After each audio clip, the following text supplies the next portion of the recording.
Inilah Injil Yesus Kristus menurut Santo Yohanes. Dimuliakanlah Tuhan.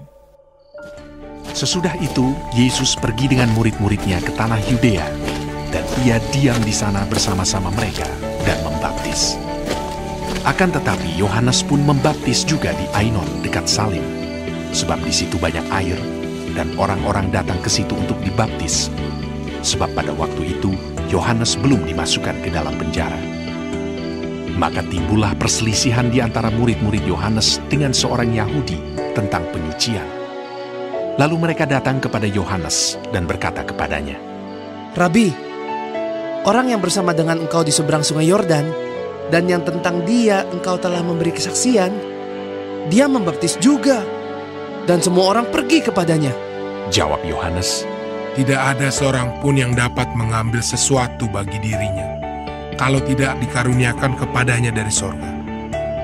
Kamu sendiri dapat memberi kesaksian bahwa aku telah berkata, aku bukan Mesias, tetapi aku diutus untuk mendahuluinya. Yang empunya mempelai perempuan ialah mempelai laki-laki, tetapi sahabat mempelai laki-laki yang berdiri dekat dia dan yang mendengarkannya sangat bersuka cita mendengar suara mempelai laki-laki itu. Itulah sukacitaku, dan sekarang sukacitaku itu penuh. Ia harus makin besar, tetapi aku harus makin kecil."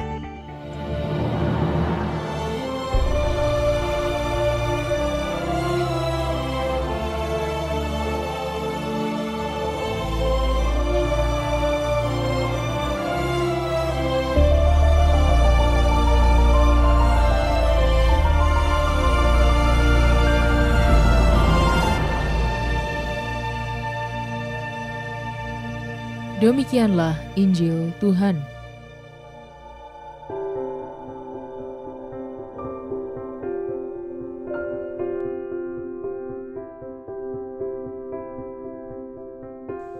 Harta Karun Padang Gurun. Renungan oleh Romo Eligius Ipong Okarm. Sahabat Cafe Rohani, kita patut merenungkan Yohanes Pembaptis. Dia adalah suara. Suara itu terdengar di padang gurun. Suara itu penuh kuasa karena sejak dikandung ibunya, Yohanes dipenuhi roh. Roh inilah yang menguatkan dia memilih sebuah cara hidup. Yohanes dipanggil untuk hidup seorang diri bertahun-tahun di padang gurun. Suara dari kesunyian, kering, tandus, dan cuaca ekstrim. Layaknya kehampaan bangsa Israel yang sejak kematian Maleakhi, selama 400 tahun tidak ada nabi yang diutus. Maka kehadiran Yohanes, sang nabi ini, adalah oase rohani yang sangat dirindukan. Banyak orang haus beragam latar belakang berbondong-bondong datang untuk memperoleh kesegaran. Di padang gurun, ia berpakaian bulu unta. Yohanes mengambil beberapa keutamaan unta sebagai berikut. Unta sabar dalam menanggung beban berat dan tetap tenang. Unta juga sangat taat pada tuannya. Unta mampu menahan lapar dan haus berhari-hari.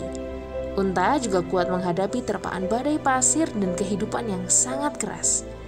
Unta juga mudah dipotong, nyaris tidak ada perlawanan. Keutamaan ini sungguh hidup dalam Yohanes. Apa yang dilakukan semuanya bukan untuk dirinya sendiri. Meski tanpa membuat mukjizat, Yohanes lebih besar dari semua nabi perjanjian lama. Bahkan dialah yang membaptis Tuhan. Namun Yohanes bukanlah Al-Masih. Ia diutus untuk mendahului dan mempersiapkan jalan baginya.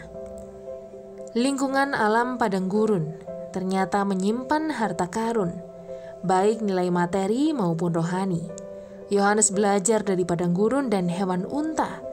Hal ini juga mengingatkan kehidupan kita, bahwa akan ada waktunya kita mengalami masa padang gurun dan menjalani hidup seperti seekor unta. Yohanes sudah menghadapinya, maka jangan berputus asa. Selamat menikmati menu hari ini. Renungan juga bisa Anda baca selengkapnya di Cafe Rohani edisi bulan ini. Dengarkan juga renungan ini di radio.karmelindomedia.com.